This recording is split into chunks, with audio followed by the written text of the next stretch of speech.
Change in life is rarely a straight line. Whether you're learning a new skill, trying to develop better health habits, or working to get over health anxiety, setbacks are a natural part of the process. And so the key isn't to try and avoid or prevent setbacks altogether. It's to recognize them early on, to learn from them, and to recognize how to get back on track. Today, I want to talk about how to prevent setbacks in health anxiety and how adopting a healthy living approach can support and maintain your progress moving forward. So, let's start with thinking about what some of the setbacks that could happen with health anxiety. Imagine that you're learning to play tennis for the first time. At first, everything feels awkward. The way you grip the racket, your stance, your swing, but with practice, it begins to start to feel more natural. And then one day you play against someone who's really good, you miss every shot, you feel like you're back at square one. So does that mean you should give up because it felt awkward again? It felt uncomfortable again? Well, no, it just means that you need more practice because you played against someone who was really good. It's the same approach, it's the same idea with managing health anxiety. Setbacks don't mean that you failed. They just mean that you're human and that this is a natural course of what happens as you're overcoming health anxiety. So, the idea is to prevent small setbacks from turning into major ones. And the first step is to recognize the early warning signs. And these are clues that might suggest to you or tell you that the health anxiety is creeping back in. Maybe you notice yourself checking your body more often, or you catch yourself Googling symptoms late at night. Maybe you start avoiding activities or places that remind you of your health fears, or you feel an increased sense of anxiety or nervousness about your next doctor's appointment.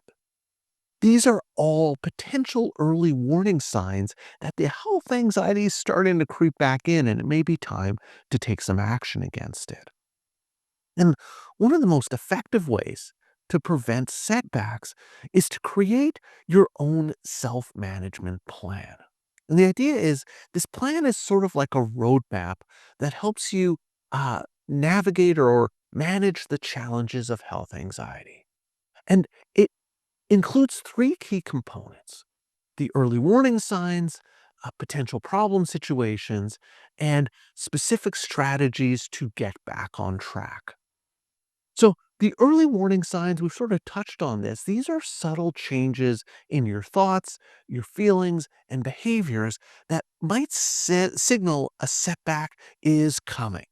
So, you notice you're spending more time thinking about your health, that you're feeling more anxious than usual. Maybe you're starting to avoid certain activities or seeking reassurance from other people. By recognizing these signs early on, you can take action before that setback begins to gain momentum and begins to get bigger and bigger. The next thing you want to do is to think about potential problem situations. These are the potential triggers that could re-flare up your health anxiety. So, for some people, it might be a stressful time at work or a major life change like moving or starting a new job. For other people, it might be having a routine medical checkup or hearing about someone else's illness. So, these triggers can either be health related or non health related.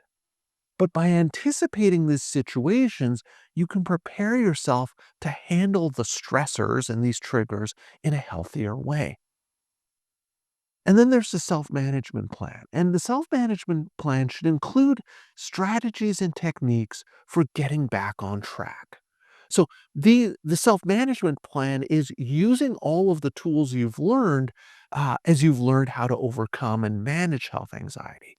Things like challenging unhelpful thoughts, practicing attention exercises, reducing checking and reassurance seeking behaviors.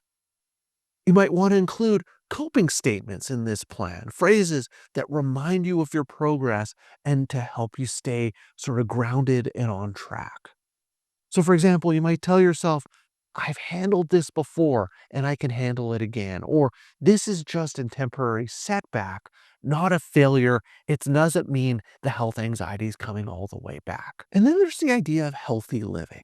Because overcoming health anxiety isn't just about managing your health anxiety thoughts and behaviors. It's also about improving your overall quality of life. After all, if you've taken steps to improve your health, you'll have less to worry about. The health anxiety will have less grip. And healthy living, it's not just about eating healthy and exercising. It's about creating a balanced lifestyle that supports both your physical but also mental and social well-being. So, social activities and support. You want to ask yourself, do you have a strong network of friends and family that you can rely on? And if you don't, how can you go about building one? How can you go about increasing your social support? Maybe you could reach out to an old friend for a coffee or join a club or a group that interests you. Social connections are really, really important for mental well being. They buffer against stress and anxiety.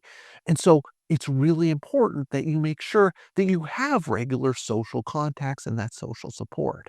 You also want to consider stress and the impact that stress has on you. Are there areas of your life where you notice that stress is piling up? Work, relationships, financial pressures. When you recognize these stressors, you want to think about how you can go about reducing those stressors. Maybe it's setting boundaries with people. Maybe it's practicing relaxation techniques. Maybe it's carving out time for activities that you enjoy doing. You also want to focus on diet and exercise because these are really important parts of healthy living.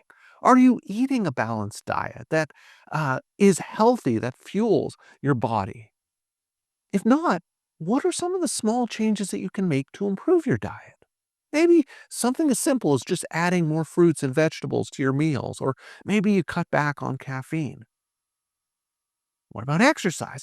Well, regular physical exercise is one of the most effective ways of reducing anxiety and improving mood. It doesn't have to be intense. Even just a daily walk can make a big difference. So you want to make sure that you're getting some exercise in addition to those healthy diet, healthy eating habits. Fun, relaxation, these are also important components of a healthy lifestyle. When was the last time you did something just for the enjoyment of it? Reading a book, playing a sport, uh, engaging in a hobby. It's important to make time for activities that you enjoy, that bring happiness, that are just fun. You also want to think about sleep habits. Are you getting enough sleep? Are you getting enough rest? If not, what are some of the changes you can do to improve your sleep? Maybe it's about creating a bedtime routine. Maybe it's limiting screen time before bed. Maybe it's making your bedroom a more relaxing, comfortable environment. So the idea here is when we're overcoming health anxiety, one of the ways of maintaining that progress is to make sure that you're focusing on overall health, not just the things you need to do to reduce health anxiety. You're building a life that is self-fueling and self-maintaining. And in doing so, it's more fulfilling and more meaningful. And when setbacks happen, as they will, because setbacks are a part of recovery, you'll have the tools and the resilience to be able to manage those setbacks. Setbacks aren't the end of the road. They're just a minor detour. At least they can be a minor detour depending on how you manage them. With the right mindset and the right strategies, you can get back on track and keep moving forward, managing your health anxiety into the future. So it's important to keep this in mind. You're not just managing health anxiety, you're creating a healthier, happier life. And that's something that can be really important and really rewarding. And if you're interested in learning more about other ways of managing mood and anxiety, I'd encourage you to check out this video. So that's all for today's video. As always, thank you for making it all the way to the end of this video. and I will see you in the next one.